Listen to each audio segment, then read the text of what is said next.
And Jason, on that note, I want to continue. He said 2 a.m. Many of us are in bed. We're asleep. We may not know what's going on when the weather strikes, if there's a tornado warning or whatever the case may be. So the Fox 10 Weather app is the best tool that you can have right by your bedside. Many of us sleep with our phones on our bedside table to keep you updated. You're going to get alerts if you download it. And then this is a look at the weather app right here on this screen. I'm going to show you a couple of things to do. You can see there's a video earlier that Matt recorded to kind of give you an update. Of course, you're watching Jason live now. And then at 2 a.m. or whenever, if they need to come on air, you can see and watch it live. This is what I do personally. I hear that alert go off. I wake up. I check my app to see if I need to get into my safe space or whatever the case may be. So this is just a great tool to keep you updated. At the bottom of this, you're going to see hourly. You can kind of click around. You're going to see hourly forecast, a daily forecast, and then of course another popular page is the radar. And you can see some of that rain in different areas, and as it moves closer and closer, and kind of get a look at where you are. So the best tool, it's free. Download the Fox 10 Weather app right now before that bad weather comes through. Yeah, good. All right, Hal, thank you. We want to turn now to some dangerous storms with tornadoes and giant hail that tore through the central U.S. overnight and into today, killing at least 2 people.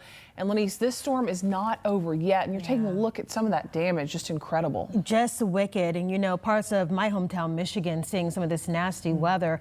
Several people were hospitalized with injuries, we're learning. And when crews got to Lake Village, this is Indiana, they were met with destruction. You're looking at some of it here. A lot of electricity just cut. They're working to restore that power and clean up some of all this debris that you're looking at here. Stephen Travis remembers the moment he says he knew his house was right in the path of that storm. I was looking out the front window and I seen a dumpster fly by. That's when I went for cover. I went to the bedroom, the roof lifted off, the ceiling come down, knocked me down, and I climbed into the closet. And that's where I come out. And debris was everywhere. I mean, the place is destroyed. Along with the severe threat in our area and beyond, a few tornadoes could be possible, especially in the lower Mississippi Valley and parts of Ohio, Pennsylvania, and West Virginia. And of course, our team of meteorologists will be giving you a more updated look at what it could look like and will look like as it's happening here in our area. Well, you could soon be required to register with a political party to vote in a primary election in Alabama. Alabama lawmakers are considering making the state a closed primary state. And that would mean only Republicans could vote in Republican primaries and Democrats in Democratic primaries. Alabama political correspondent Jessica Umbro joins us live outside of the State House. Jessica, why are they considering this change? All right, Jessica, and lawmakers saying that they will hold a vote on House Bill 541 at that special meeting of the committee, as Jessica talked about on Tuesday specifically. And we will, of course. All right, Jason, thank you. Well, speaking of an uptick, energy prices, including gas, went up in February before strikes on Iran sent oil prices soaring. And that's according to the latest inflation report from the federal government. Karen Kafa is in Washington with a look at the other ups and downs and also what is next. All right, Jason, thank you. Well, the City of Mobile's Animal Services and Mobile Fire Rescue teamed up for a community service day. The public was invited to come on out and meet some friendly and furry friends. Our Stephen Moody was right there. Recruits with the Mobile Fire and Rescue Department were doing a different type of training Wednesday morning. And the public was welcome to join them and the City of Mobile Animal Services as they volunteered, walked dogs, and made new friends. We love any opportunity we get to work with other city departments to improve the conditions here at the shelter and to help our animals out.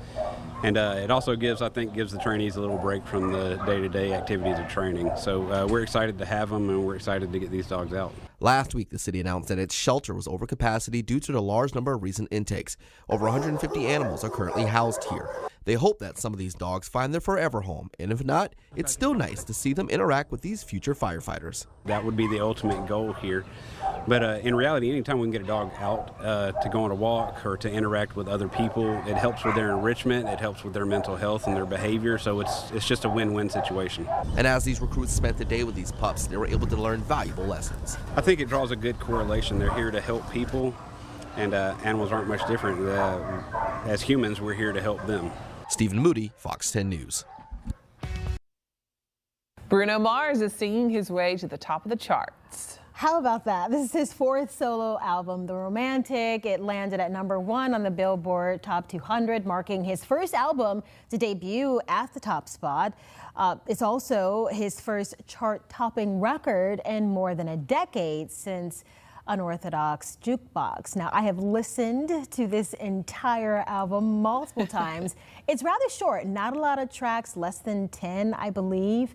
I Just Might, which is the video that you're looking at now, I was telling you, Shelby. I've heard that one. Is his most upbeat song on that album. Interesting. Natalie and I were comparing notes right after it came out. Cha Cha Cha is my favorite one on this. Cha Cha Cha. And Nothing Left would be my second. Okay, I've got it downloaded, so I'm one step there. Now I've just got to listen to it. There's been like 3 or 4 different albums of artists I like that have come out with new ones, and so I'm making my way to Bruno's.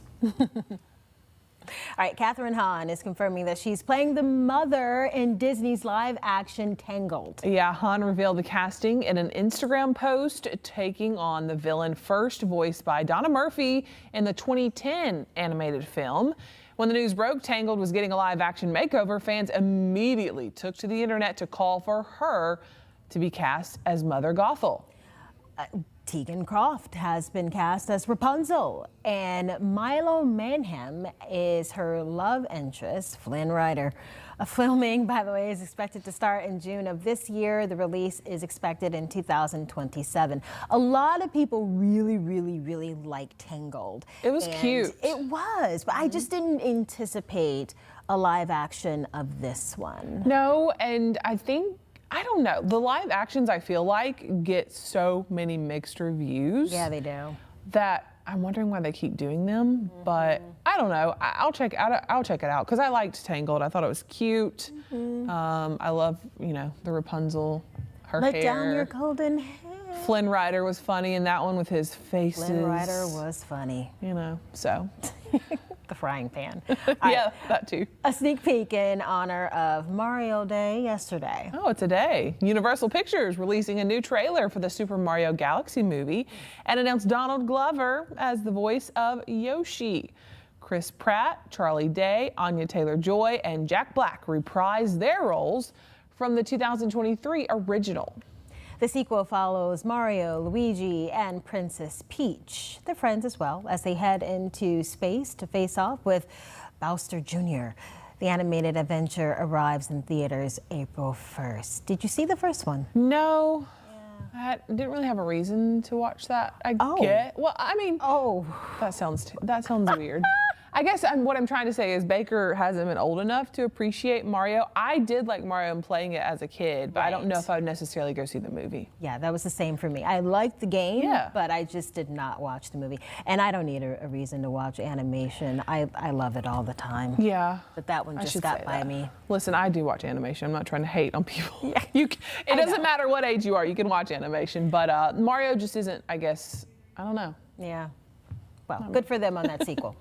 Next up, we're going to dive into the big breaking stories we're working on for your most local news at 5. And then this story. The Fox 10 crews are working now to bring you breaking news updates and follow-ups for Fox News at 5. Yeah, first we're getting our first look at body camera footage of a dramatic confrontation with a Mobile man who later died under police after they used a taser on him. We're showing you the dramatic video. Also, just reading about that actually, and some do say that it can help their kids with speech delays. Okay. So there are some mixed reviews on that as well. A lot to be studied still. It is very new. Well, about 1 in 8 U.S. men will be diagnosed with prostate cancer in their lifetime, and that's according to the American Cancer Society. There's some new technology being researched. It could change how this disease is detected. In today's Health Minute, Mandy Gaither explains how AI is making the process more accurate and efficient. An adorable and unexpected find in a New York antique store when shoppers see a sleeping owl snugged up with a bird-shaped cookie jar. Owls, cute or creepy? Undecided. I think they're kind of cute. I would not say that. You did ask. Okay, just stay up in the tree away from me. Yes. Jeremy Roth has in today's Take a Look at This. Antiquing is all about quirky finds, and in New York, a state conservation officer made just that after shoppers spotted a live owl napping on an antique store's shelf. The sleepy screech owl was discovered on the shelf of the East Durham store, cozied up next to another bird of sorts, a chicken-shaped cookie jar. A Department of Conservation officer responded and collected the still snoozing owl and released it into some nearby woods. Ironically, just days earlier, the department had posted a challenge to followers to try to identify 10 different species of wild birds in the state for a chance to win prizes. No word on if this unique, antique, fine feathered find qualifies. Speaking of stuff found where it isn't supposed to be, firefighters in Florida encountered a slithery situation when they had to remove a large pet ball python that got trapped in the dashboard of a car. WFOR reports the owners had just finished buying pet food for the snake, named Richie, when they found it had fled into the dash, where it remained for some 8 hours until Coral Springs firefighters removed it, without the help, mind you, of their battalion chief, who says he's deathly afraid of snakes and instead opted to work the camera. Finally, wrapping up our Weird Finds roundup is a taste of the top finds according to Unclaimed Baggage, the U.S.'s sole authorized reseller of lost luggage. They released their annual Found Report, and hinky highlights of left-behind luggage include a bionic knee, a meteorite, samurai swords, and a beekeeper's suit. But the top Weird Find spot went to this robot, which features fully articulated joints and, ironically, what appears to be the head of a suitcase. Sometimes these things just write themselves. For Take a Look at This, I'm Jeremy Roth. In the studio with the very latest. And Shelby, this case led to some changes with regard to ankle monitors. Yeah, it did, Lenise and Cameron. Prosecutors say Nyan Sanders let his ankle monitor die and then killed Joseph Evans Jr. That was at the Dolphin Gate Apartments in 2024. The private ankle monitoring system Sanders had at the time was suspended. And now the Mobile County Sheriff's Office issues all ankle monitors to suspects who are out on bond. Sanders was in court today, as you mentioned, as his capital murder trial started. His attorney requested a youthful offender hearing for the 20-year-old. Sanders has pleaded not guilty in the shooting death of Evans. His charge meets the standard of capital murder because prosecutors say he was robbing the victim with a gun when he shot and killed him. At the time, Sanders was out on bond for a 2022 fatal shooting on Navco Road. He's still waiting to go on trial for that. Today, a district attorney spokesperson says they are not seeking the death penalty in this case. In the studio tonight, Shelby Myers, Fox 10 News.